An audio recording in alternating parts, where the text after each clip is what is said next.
Hello and welcome to this edition of Dr. Clark Reports. I'm your host, Dr. Gary Clark, and my guest is my friend, Coach K.W. Martin, who is the athletic director at Bogalusa High School. And yes, sir, greetings and welcome, my friend. Hey, glad to be here. Thank you for having me. Yes, sir. And this is Kenneth W. Martin, and he's the athletic director at Bogalusa High School. And will you please tell my viewing audience the nature of your job and responsibilities as athletic director at Bogalusa High School? Well, I'm the athletic director. I'm responsible for all the high school sports at Bogalusa. I'm also the head basketball coach at Bogalusa High School. Yes. I don't want to leave that out. And we have sports such as softball, football, basketball, baseball, and girls and boys track. And you're in Washington Parish, and you're the one singular high school in Washington Parish. Is that not so, or is there? No, well, you have to understand in Washington Parish there's two different school systems. One is independent. Right. Bogalusa City Schools is an independent school system, and we have only one high school in the Bogalusa City school system. Washington Parish has five other high schools. Precisely. And as head men's basketball coach, how does that work within the other sports that you have at the school? Well, let me say wearing a couple of hats at the school, yes, as far as athletic director and being the head boys basketball coach. Of course, it's my job to make sure that all of us work together in unison as far as the entire athletic department. In other words, I cannot have a basketball schedule conflicting with the football schedule, and the football schedule conflicting in any way with any of the other schedules. So we try to work together and keep it in one accord, and we all work for the same purpose, and that's promoting high school athletics for our youth, for our student athletes. Now, and you all are 4A, 5A, what division? We're 3A now. 3A school. Bogalusa, the city of Bogalusa has been in a decline, where many years ago we were like the 8th largest city in the state of Louisiana. But due to the automation at the Bogalusa paper mill, which is now owned by International Paper, it's IP now, but it went through several changes, and we went from having to have many people work there to an automated system where you have computerization brought in the reduction in the workforce at Bogalusa. So now we only have a population of about 14,000. And so there's been an outward migration. Yeah, definitely. Now let's look at the sports at the school, and we know that in many of our high school programs that sports have been taking a lot of hits. Well, and yes, how is it at Bogalusa? Well, let me first preface this by saying that we believe wholeheartedly in extracurricular activities because it makes a more well-rounded student and student athlete. Eddie Robinson once told us that athletics teach you lessons of life, and I've never forgot that when he said that. A lot of times where young people come forward and they don't get that nurturing at home, or they don't have that male role model, especially in male sports, the coach is a supplement to that. He's the person that comes in that the first child may look forward to having a male in his life. Countless young people have come through and have told me they never had a male teacher from first grade all the way till they get to high school. And that's just the nature of where education is. And sometimes many not having males at home, it's a learning experience for those young people. So then that affects the culture of the school as well, and that affects in particular people of color in terms of how they perceive relationships. Is that not so? Exactly, because yes. I tell a lot of people many times that our youth, sometimes you see them immediately develop these thoughts processes against males in their life because they haven't had a male.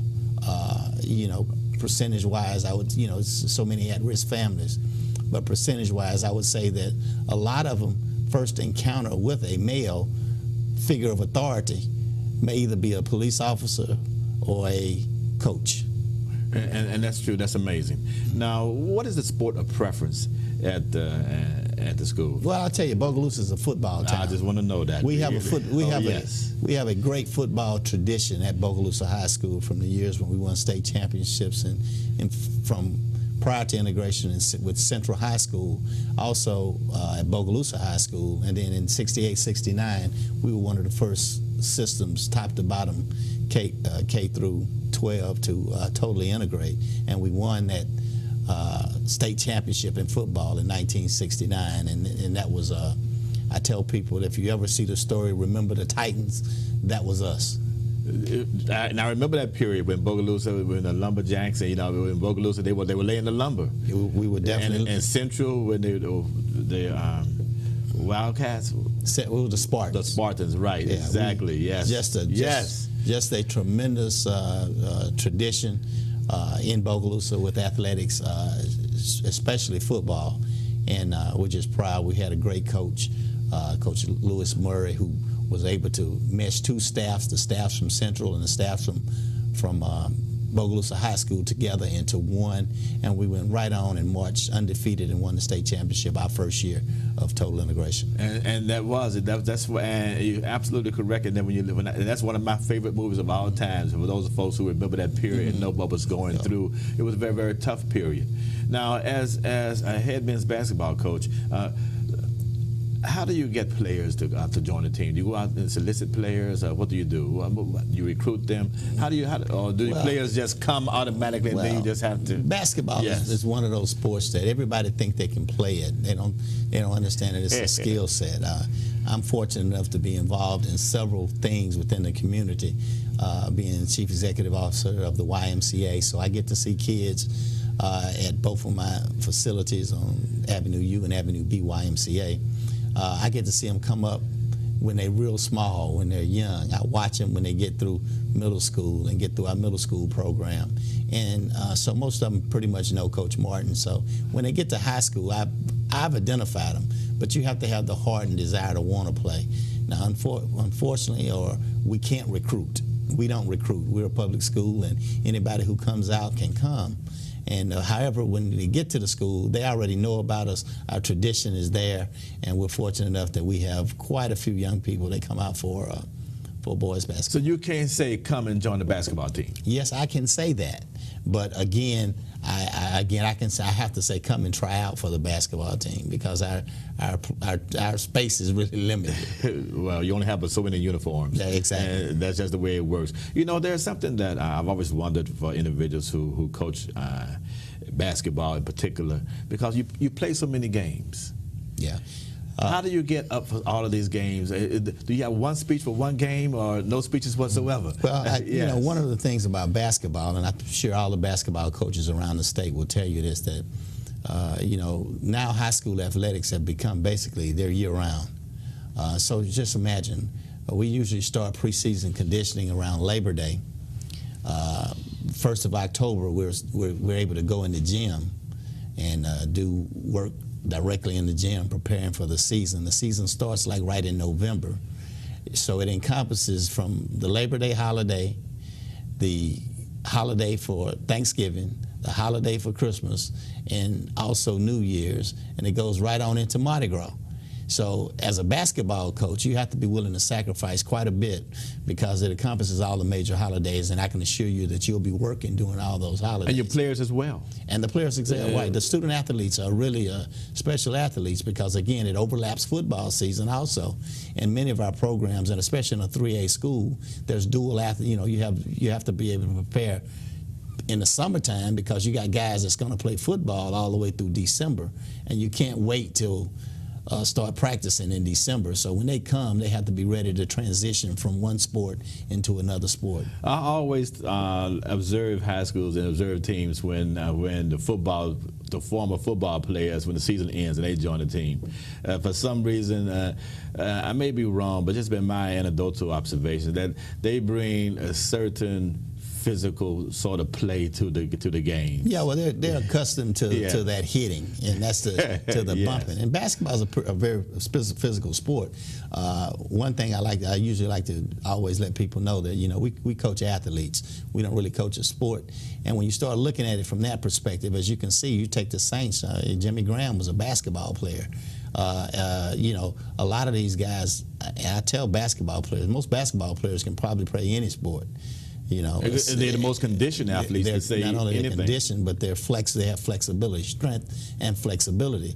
So that's why you see now it's a big push on those guys that even at the next level in college or in the NFL, their football teams will recruit basketball players to play football, and they've never seen them play.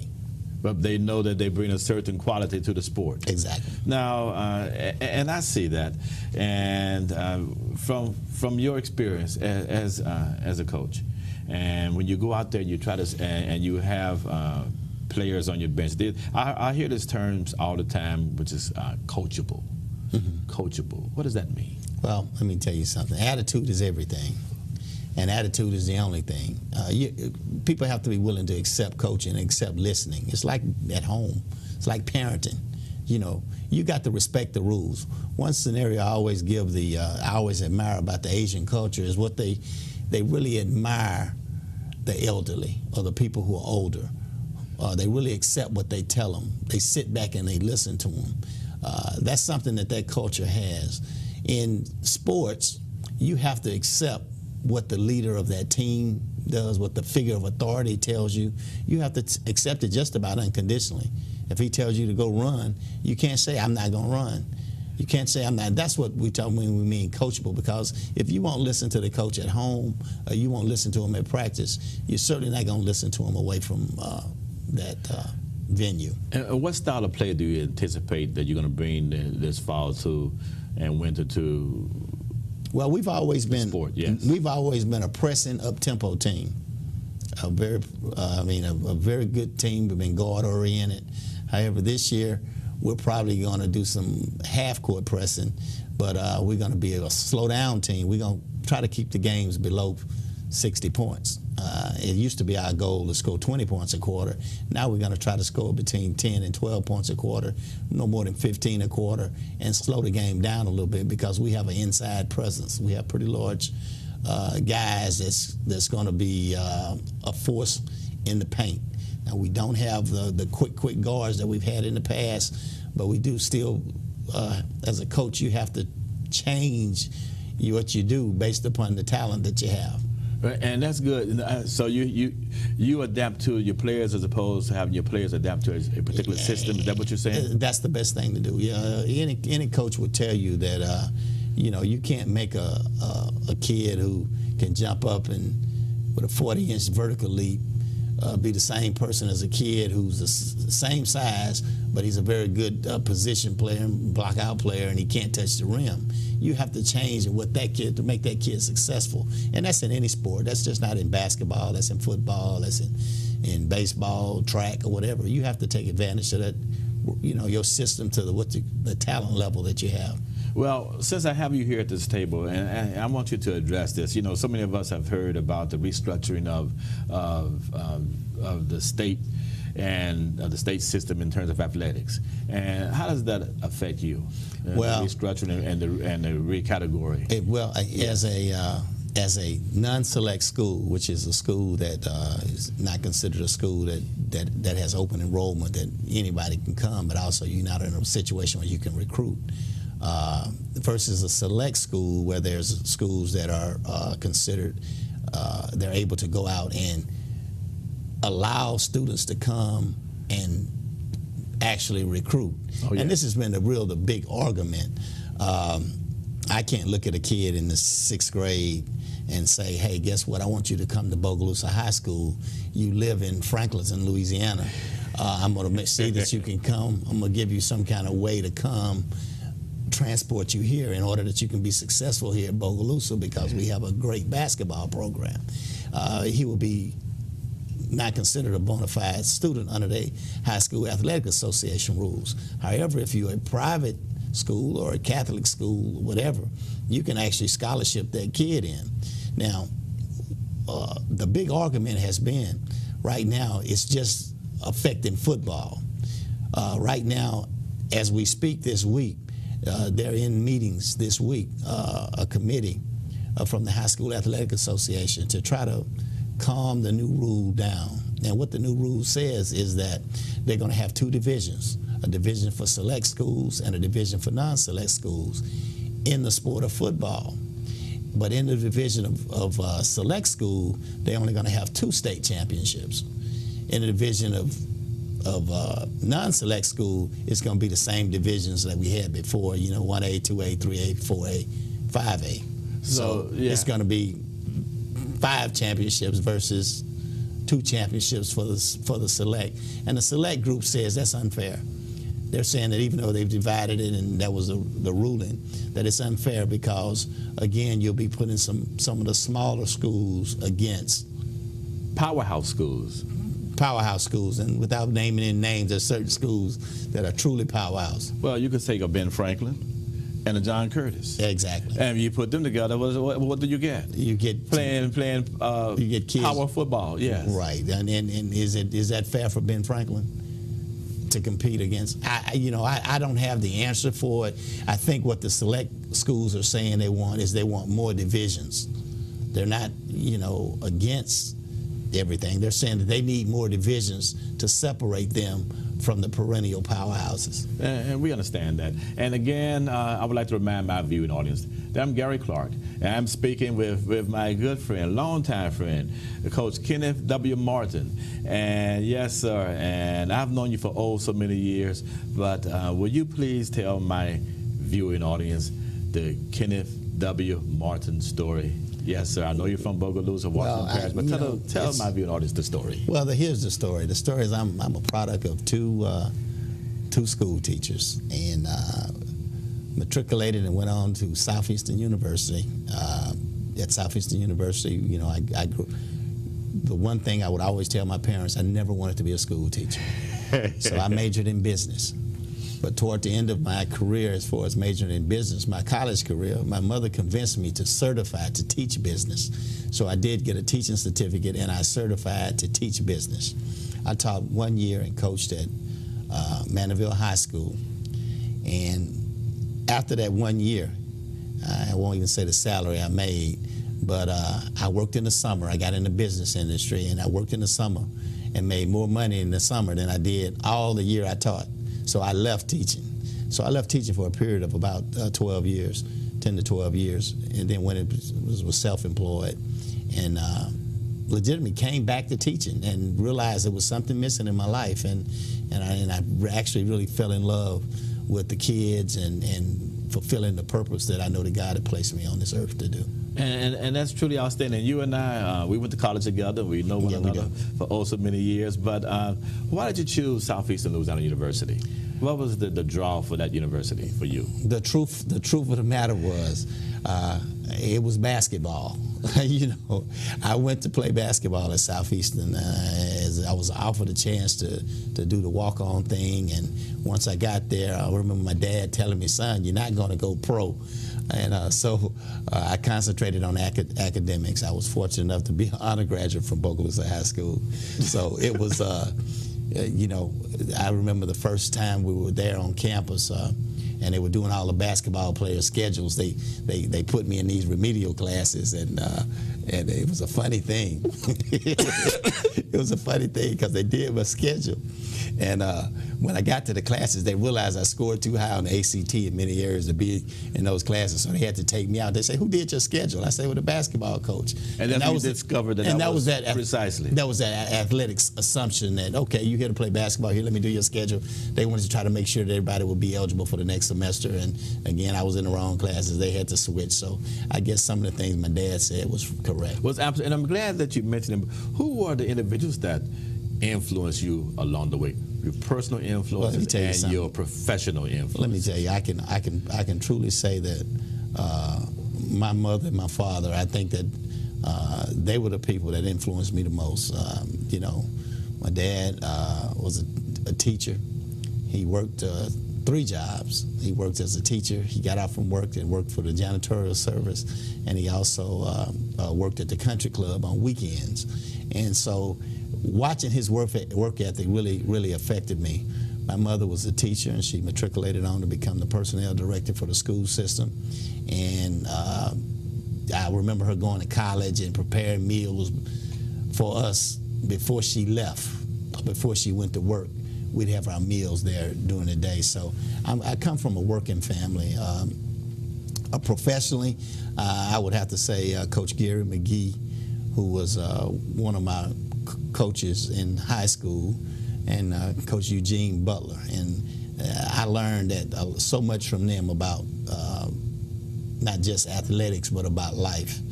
And I give those two men a lot of credit, along with my father. Now, you also engaged in this thing that I'm so always interested in civic engagement.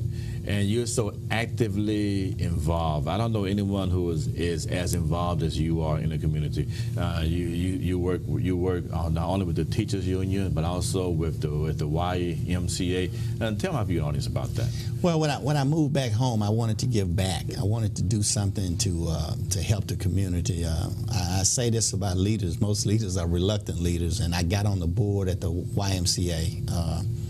I formed some alliances on the board, and initially they pushed me to become the president of the board, and later became chief executive officer of the Bogalusa YMCA, which consists of two branches, one on Avenue U and one on Avenue B. In the past, consistently, it was known as the Black Y, White Y, you know, and that was just a term that was used, but. I'm still trying to get people out of that term. I'm the chief executive officer over the Y, and it's been something that was a part of me. I enjoy it. I'm a non-compensated. We're a small group, and we operated on volunteers to keep it open for the youth and for our community, for our kids, for the various organizations that meet. I also been blessed to be a part. As working in the teaching industry, in education, I was elected president of the Bogalusa Federation of Teachers, which also takes up a significant amount of my time. And you go to Baton Rouge, you have to stay abreast of all of the issues that affect the teachers. I do, and I'm fortunate enough today. I had a conversation with Les Landon, our public relations director, today, and with the Bogalusa Federation of Teachers, and our president is Steve Monahan. And our field representative is Amy Richardson for our area, and found out that last night out of committee it came out that the MFP, the Minimum Foundation Program, will be funded with an increase, with a 2.75 increase. It should be voted on today by the Senate and by the House, and that will be for the first time in 5 years that teachers will be afforded a chance for a step increase and a pay raise throughout the state. And I think that's really a big thing. Now, it has to pass. Today is the last day of the legislature, but we feel confident that it will pass, and that was an agreement that was worked out, and we're really excited about that. Well, when this program airs, it is our hope and expectation that this will pass and that we'll be off to a new academic year. I'm hoping so. Now, you're involved in this mix, and you're in the mix as an educator. Mm-hmm. You see it all. And in Washington Parish, and you also see you have a good view in terms of what's taking place in our state, in our state community. What is the greatest ill that you see confronting us? Not only the urban youth that you see in New Orleans, but the youth that you find in Washington Parish. Well, I would say really I've been fortunate enough to have worked in Orleans Parish as a teacher also, and work in a rural community like Washington Parish. But it still goes back to parental involvement. Parental involvement is really a key to education. Sometimes one of the advantages that the private system has is the parents they have to work. If your child goes to a parochial or private school, your parent has to participate in the process of helping fund that school and work for that school and be at that school and be a part of everything that they have.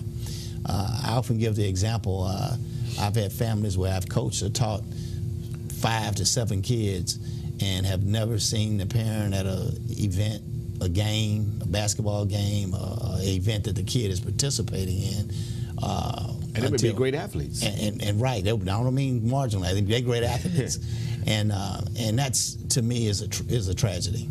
Yeah, and you're absolutely correct. In the remaining minute that we have, what is your vision for the school system in Bogalusa? What do you want to carry the athletic program there? Well, let me just say, the student athlete a lot of times get a bad rap.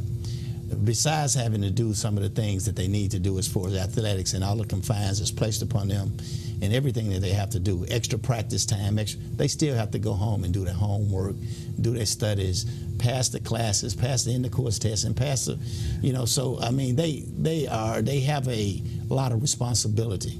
But again, hard work keeps you the lessons of life. I would hope that people who have the respect that they should for the student athlete and any kid that participate in extracurricular activities. I think it's a benefit to any kid to participate in any, whether it's the band, dance teams, or whatever, but to be involved in their whole high school process. Yes, and we need to bring back the extracurriculars to our schools. I think at an early age, every step along the way. Yes, and that's what helps develop the whole person, the whole student, and that's what makes you really successful.